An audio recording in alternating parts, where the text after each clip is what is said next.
A atração a seguir é recomendada para todas as idades.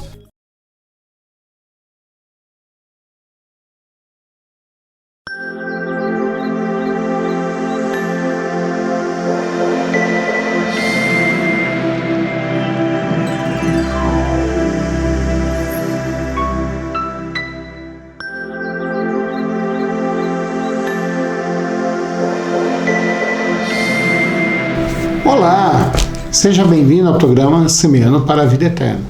Este é um programa da Igreja Presbiteriana de Lages. A Igreja Presbiteriana de Lages fica na rua Falso de Souza, número 353, no centro de Lages, uma travessa da rua Correia Pinto.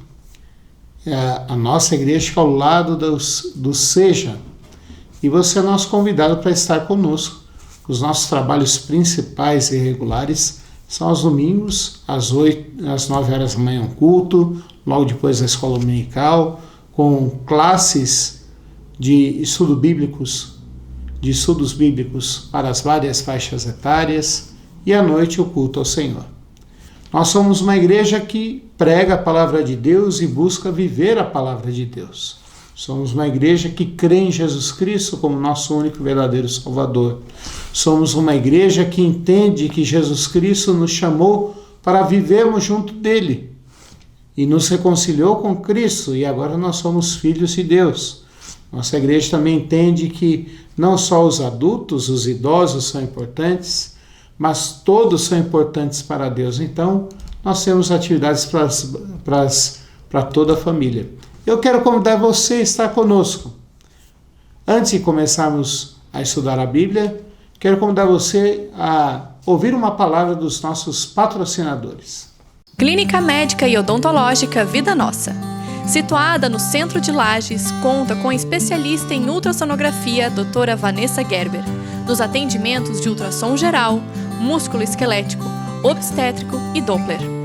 E também com atendimento odontológico com o Dr. Fernando Gerber nos serviços de cirurgia, estética, prevenção, clínica geral e implantes. Clínica Vida Nossa, Rua Correia Pinto, número 638, Centro, em frente à Praça da Estátua do Correia Pinto.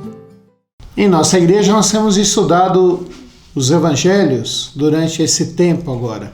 E eu queria estudar com vocês um trecho da Bíblia que está em um dos evangelhos, o Evangelho de Mateus, no capítulo 11, e nós vamos ver dos versículos 28 ao 30, que diz assim a palavra de Deus: Vinde a mim todos os que estáis cansados e sobrecarregados, e eu vos aliviarei. Tomai sobre vós o meu jugo e aprendei de mim, porque sou manso e humilde de coração, e achareis descanso para a vossa alma. Porquanto o meu jugo é suave e o meu fardo é leve. Vamos orar? Senhor, é uma alegria estar na companhia dessas pessoas que estão acompanhando, Pai Santo, o programa Semeando para a Vida Eterna. É uma alegria poder levar a Tua palavra até eles, é uma alegria falar de Jesus Cristo para eles, é uma alegria, Senhor Deus, mostrar, Pai Santo, que há esperança, que há um novo sentido para a vida e que o Senhor está cuidando de nós, Pai. E eu quero te implorar e suplicar que o Senhor fale conosco agora, Pai Santo. Quero te implorar pela pessoa que está me ouvindo agora. Que o Senhor acalme o seu coração, que ela possa prestar atenção, que o Senhor possa entrar na vida dela, Pai Santo, e trabalhar na vida dela para a tua honra e tua glória, Pai. Usa-me, Senhor Deus, para falar de Ti e falar de Jesus Cristo, Pai. É a nossa oração em nome de Jesus Cristo. Amém. Vinde a mim todos vós que estáis cansados e sobrecarregados, e eu vos aliviarei. Jesus Cristo falou para um povo que o conhecia. Ele já tinha feito vários milagres, já tinha feito o Sermão do Monte, já tinha expulsado demônios. Eles já conheciam quem era Jesus. Jesus Cristo já tinha até enviado seus discípulos para que fossem levar a mensagem da Boa Nova, que havia esperança para o pecador. Ele já tinha separado os discípulos de 2 em 2 para levarem a palavra de Deus, para levarem o Evangelho. Ele sabia o que estava fazendo. Esses homens estavam ali sabendo o que estavam ouvindo, e a multidão sempre buscava Jesus Cristo. É interessante você pensar nisso, porque Jesus Cristo olhou para a multidão muitas vezes e disse uma frase muito interessante sobre aquela multidão que o seguia e as pessoas que o cercavam. Ele sempre falou que as pessoas pareciam como ovelhas que não tinham pastor, quem cuidasse delas. É algo fantástico a gente pensar sobre isso, que Jesus Cristo olhava para as pessoas além da aparência. Às vezes a gente não consegue ver isso. Às vezes, quando nós conhecemos muito uma pessoa, nós podemos reconhecer e ver se a pessoa está triste, se a pessoa está cansada, mas tudo é baseado na aparência daquela pessoa. Mas Jesus Cristo não. Ele podia ver e perceber como as pessoas estavam. Pastor, ele tinha um raio-x? Não, claro que não. Jesus Cristo é onisciente. Jesus Cristo sabe de todas as coisas. Jesus Cristo é onipresente. Apesar dele estar aqui, ele ter passado por aqui e ter se tornado um de nós, algumas características da divindade ele manteve. E ele vendo aquela multidão e vendo como elas estavam, vendo a canseira delas, vendo que elas estavam exaustas, vendo que elas estavam famintas, mas não famintas de comida simplesmente, mas elas estavam famintas da justiça de Deus. Elas estavam famintas de Deus. E Jesus Cristo mesmo falou para aquelas multidões: eu sou o pão da vida. Em outro momento ele falou assim: quem beber da água que eu lhe der jamais será sede de novo. Então Jesus Cristo fez essas afirmações, mostrando e colocando em prática, naquele momento, quem ele era. E Jesus Cristo sabendo o estado das pessoas. É interessante, eu vejo alguns casais com filhos pequenos, os filhos começam a ficar irritados, começam a querer chorar, ficam nervosos. Os pais viram para nós e falam assim: meu filho está com sono, por isso que ele está assim. O pai pega, o abraça, o coloca no colo, faz ali um cafuné nele, faz ele se acalmar e logo depois o filho pega no sono e se acalma. Jesus Cristo fez a mesma coisa aqui, está falando essa mesma coisa para nós que somos pecadores. E ele diz: vinde a mim todos vós que estáis cansados e sobrecarregados, e eu vos aliviarei.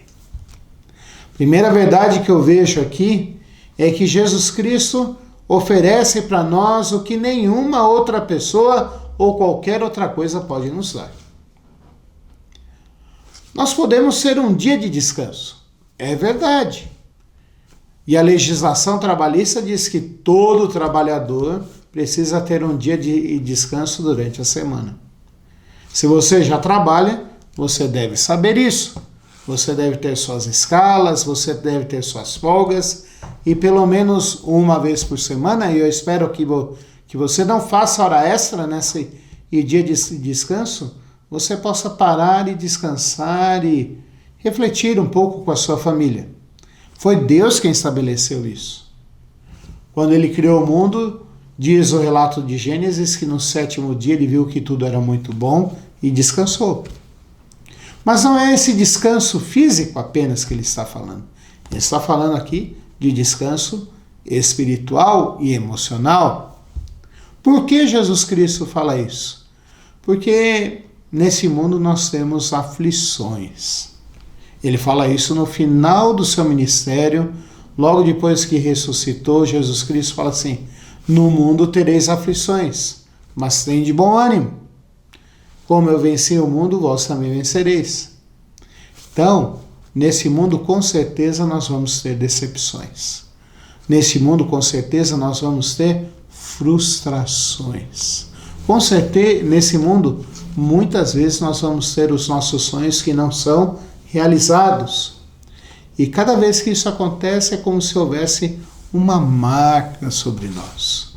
Nós ficamos ali com aquilo durante anos, durante tempos, e nós não sabemos como lidar com essas coisas. Isso faz com que a nossa vida se entristeça. O autor de Provérbios fala para nós que um sonho realizado alegra o nosso coração, mas a esperança que é adiada nos causa tristeza. Muitas vezes nós carregamos as nossas tristezas durante anos. Veja, Jesus Cristo se encontrou com uma mulher que no deserto ia buscar água num oásis ao meio-dia. Imagine o calor que ela passava.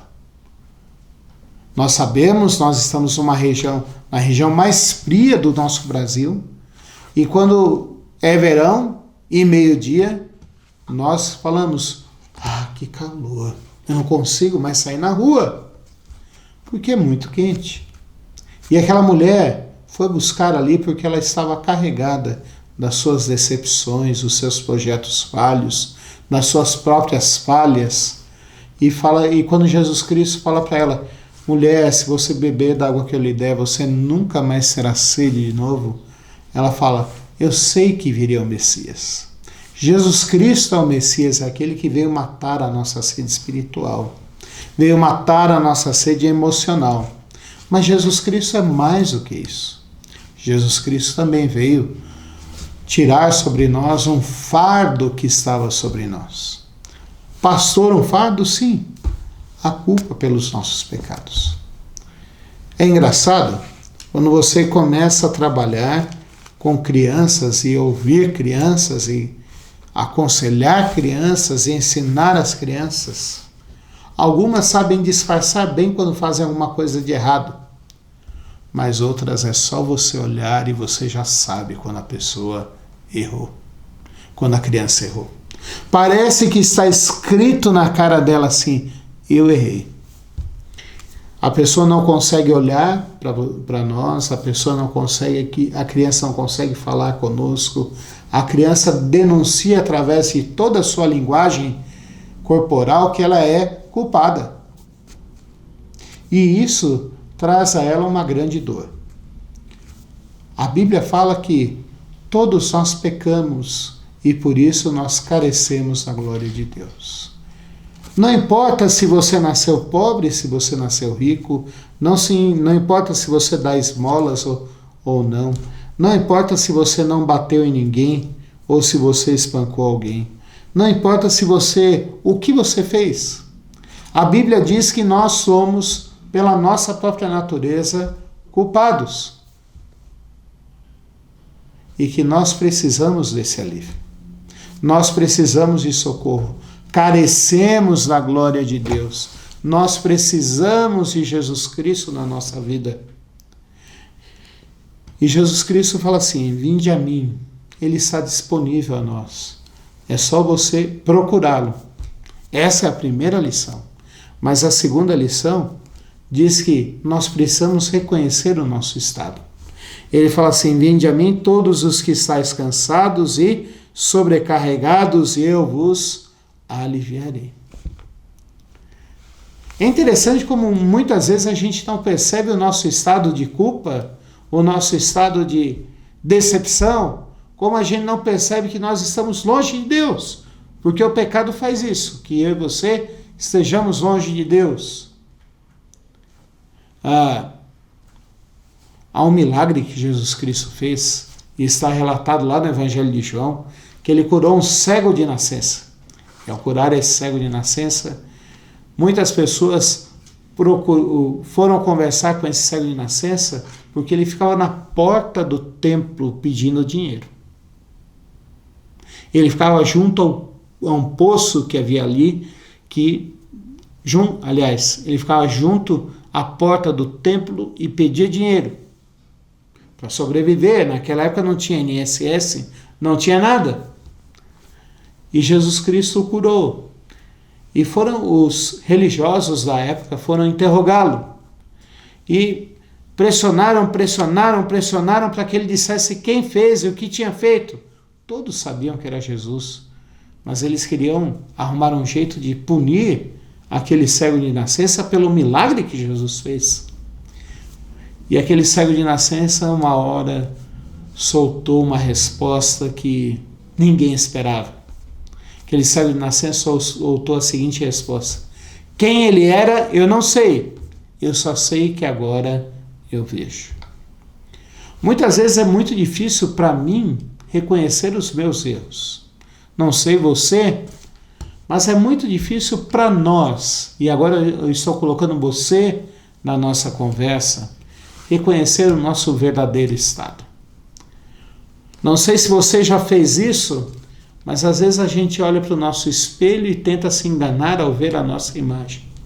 A gente tenta dar um jeitinho, a gente tenta passar um pente, a gente tenta dar um jeito para parecer melhor do que é. Mas se eu e você queremos ser curados por Jesus Cristo e sermos aliviados do nosso peso, eu e você precisamos reconhecer esse estado que nós estamos. É o único jeito. A Bíblia fala que quem tem um coração humilde e contrito, quem sabe da sua situação e confessa a sua situação, Deus não despreza. E Jesus Cristo fala assim: vinde a mim todos vós que estáis cansados e sobrecarregados, e eu vos aliviarei.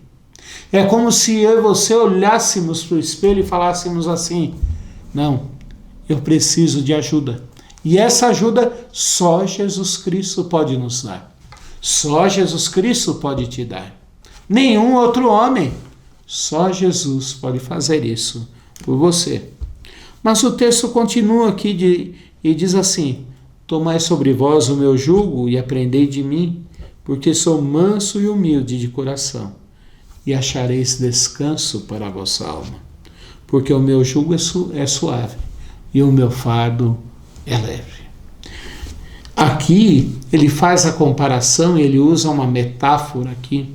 A palavra jugo significa aquela canga que a gente coloca em cima do boi para que ele puxe o carro de boi. E Jesus Cristo fala assim: o meu jugo, a minha canga é leve. O nosso jugo, a nossa canga por causa do nosso pecado é difícil. Veja só, cada vez mais as pessoas estão sem esperança. Cada vez mais as pessoas estão decepcionadas. Cada vez mais as pessoas estão tristes. Cada vez mais as pessoas estão buscando refúgios em outras coisas. Como, por exemplo, no álcool, nas festanças. Tudo isso é bom. Mas quando isso vira uma rota de fuga, isso está errado. E Jesus Cristo fala assim: deixem o jugo de vocês. O nosso jugo é por causa do pecado. Nós temos uma canga pesada sobre os nossos ombros por causa do nosso pecado. O apóstolo Paulo fala em Romanos 6, versículo 24, porque o salário do pecado é a morte.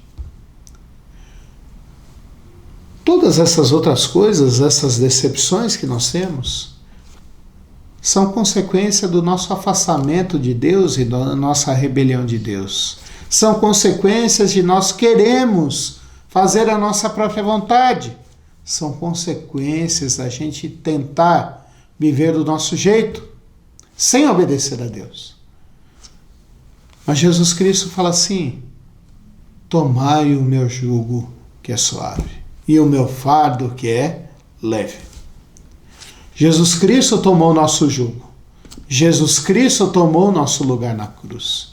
Foi por isso que ele disse, quando estava perto de morrer na cruz do Calvário por nós, por quem crê nele, Jesus Cristo falou: Eli, Eli, lama sabachthani. Deus meu, por que me desamparaste? Jesus Cristo sentiu o peso do pecado que há sobre nós, nele, mas ele pagou o preço por isso e nos deu a vida eterna. E esse é o jugo e esse é o fardo que ele quer nos dar. Jesus Cristo, em João capítulo 10, fala assim para nós: eu vim para que tenham vida e vida em abundância. O evangelista João, no seu evangelho, em João 3,16, Deus os amou de tal maneira que deu Jesus Cristo para morrer, para que todo que nele crê não pereça, mas tenha a vida eterna. Quem crê em Jesus Cristo tem qualidade de vida hoje e tem qualidade de vida no futuro. E pode ter a certeza da esperança na vida eterna. Eu quero terminar aqui, encerrar a nossa meditação de hoje, dessa semana, e eu queria fazer algumas considerações para você. Eu quero perguntar para você, a primeira pergunta que eu quero fazer para você é: você tem se sentido decepcionado, triste e abatido? Você tem se sentido como uma pessoa que está ali sobrecarregada, cansado? Se você está se sentindo assim, eu quero dizer para você que Jesus Cristo pode dar alívio à tua vida. Jesus Cristo pode dar alívio ao teu pesar. Jesus Cristo pode te dar esperança. Jesus Cristo está pronto para você que tem percebido que sua vida não faz mais sentido. Que você tem se questionado e perguntado: quem eu sou? O que eu estou fazendo? Por que minha vida tem dado tão errado? Jesus Cristo pode mudar a tua vida. É o único que pode dar alívio ao teu estado, ao teu pesar. É o único que pode te dar esperança de fato e de verdade. Segunda lição que eu quero colocar aqui para você é a seguinte: você já se olhou no espelho e viu como é o teu estado de verdade? Porque muitas vezes nós fugimos do espelho. Eu sempre falo, quando eu estou mostrando alguma coisa, que se há alguma coisa que eu fujo logo de manhã, logo que eu acordo, é do espelho. Enquanto eu não passar uma escova no meu cabelo e fazer meu cabelo baixar, eu não quero me olhar para o espelho. Porque o espelho vai mostrar quem eu sou. E às vezes a gente foge do espelho e tenta arrumar subterfúgios. A gente tenta se afastar. Mas a gente precisa entender que nós somos quem nós somos. E nós somos pessoas que muitas vezes parecem ter vida, mas não têm vida. Por fora nós podemos parecer bela viola, mas por dentro nós estamos como pão bolorento. Se você não entendeu ainda isso, se você ainda não teve coragem de se olhar no espelho, se você ainda não teve coragem ainda de enfrentar e ver quem você é, eu quero dizer uma coisa para você. Hoje é o tempo de você fazer isso. Hoje é o tempo de você admitir que você está longe de Deus. Não admitir para mim, para alguém assim, não. Você fechar os seus olhos, conversar, e talvez seja a sua primeira conversa com Deus sincera. Orar e dizer: Deus, eu me sinto acabado e destruído, e eu preciso do Senhor na minha vida. A Bíblia fala que Deus não rejeita um coração contrito e compungido. Foi isso que Deus fez com uma cidade inteira chamada Nínive, lá no passado, usando o profeta Jonas. Eles eram homens maus que matavam, que destruíam, que faziam o que havia de pior. Mas Deus levou Jonas lá e trouxe a mensagem: se vocês não se arrependerem, vocês perecerão. Mas se vocês se arrependerem, se vocês reconhecerem o seu pecado, se vocês mostrarem que precisam de mim, eu ouvirei a oração de vocês. E Nínive foi salva. Nós precisamos admitir como nós estamos. Nós precisamos admitir como é a nossa vida. Um homem de Deus, que a Bíblia relata, chamado Jó, falou no final da sua vida, depois de passar, no final da sua experiência, depois de passar por um tempo terrível, ele falou assim: Antes eu te conhecia só de ouvir, agora os meus olhos te veem. Nós precisamos disso. Mas por último, uma terceira pergunta que eu quero fazer para você. Você pode ter alívio, mas para isso você precisa colocar a tua confiança em Deus, em Jesus Cristo. Crer é simplesmente confiar e dizer que Jesus Cristo é a sua única esperança. Vamos orar? Senhor, nosso Deus e Pai, nós estamos nesse momento terminando essa mensagem bíblica e eu quero colocar a vida das pessoas que ouviram essa mensagem e a minha vida diante de Ti. Quero Te implorar que o Senhor nos refaça, Pai Santo, que o Senhor nos transforme e que a gente admita que precisamos de Jesus Cristo, Pai. Te imploro também que o Senhor abençoe a nossa cidade, Pai, que o Senhor dê paz à nossa cidade, que a nossa cidade possa crescer para a Tua honra e Tua glória, que pessoas venham a se converter, que o Senhor converta as pessoas para a Tua honra e Tua glória, Pai.